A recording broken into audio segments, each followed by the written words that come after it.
Now, you go to a fancy restaurant, women in a fancy restaurant, you go to the ladies' room, probably a matron in the restaurant, right? In the ladies' room, keeping the place orderly and clean.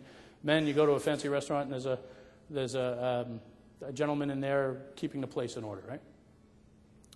Most of those guys in the men's room, they're usually like old guys, and they're just, kind of hanging out there, and they wipe up, and there's a little tray with a couple coins in it, and you're not really sure why they're there, but they serve a purpose. In this place, standing in a corner, was a 32-year-old man in much better shape than I'm in, which isn't hard to do. He was ramrod straight, flat stomach, had a starched white shirt with a bow tie that was tied perfectly. The crease on his pants was razor sharp, and the shine on his shoes was blinding, standing there in a corner. And I walk in, I go, okay, that's the guy who takes care of the men's room. And he raises his hands, he says, "Welcome to the men's room." So I try to back out of the men's room. I'm not kidding. This is a true story. Hands up in the air, "Welcome to the men's room." "Hi, how are you?" What do you say? All right. So I walk in, and he says, "Stall number 3 is available." I need this kind of stall. He says, "Oh, well, number 2 is available." So I proceed to stall number 2.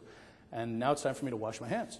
And he says, "Come over here. Come to this sink right here." And he turns the water on, and he hands me three napkins. And he says, "So, you're here at Mastro's. Is this your first time?" I said, "Yes, it is." He says, "Are you here to have steaks this evening?" I said, "Absolutely. I understand this is the best place in town." He says, "It's even better than that. You're going to have a wonderful meal. You're going to have a wonderful time. This is going to be a great, great evening for you." Wow. So I look down, and there's a tray. There's usually some coins full of dollar bills. 1s, 5s, 10s, a couple $2 bills in there.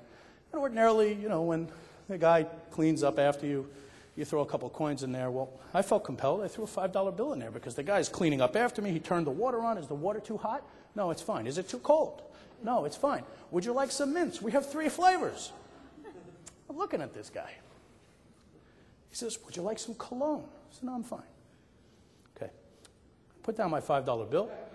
I turn to walk out. He says, "Thank you for coming to the men's room." I run down, I walk to the table to my buddies. I said, "Guys, you got to go to the men's room. This is the coolest place I've ever been." I proceed to tell them the story. They both went to the men's room. And they came back and said, "Yeah, this little guy's in there saying, 'Welcome to the men's room' to everybody." Okay, this is a true story. I don't remember the steak. I remember the experience. Okay?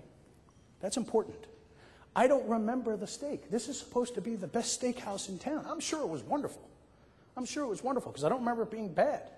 But I remember the guy in the men's room. That's on tape. I'm sorry. I remember the experience. And that created an experience for me for the rest of the evening. And since I've been there, I've told the story a bunch of times. And I get some laughs.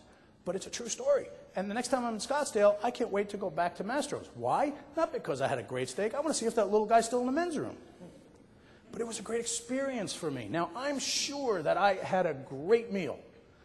I'm sure that you do a hell of a job providing great landscaping services, Burke. And I'm sure no one's a better air conditioning guy than you are. And I'm sure no one repairs elevators as great as you guys do. But what's the experience that you leave your clients with? What's the experience? Do they remember the steak that you ate? Do they remember the fact that you really are a great landscaper? Or that doing business with you is great? Or that you serve people? Or that you're really in another business? That's the message tonight, folks. What business are you in? If a men's room attendant can make my experience at a restaurant a stellar experience, what can you do for your clients?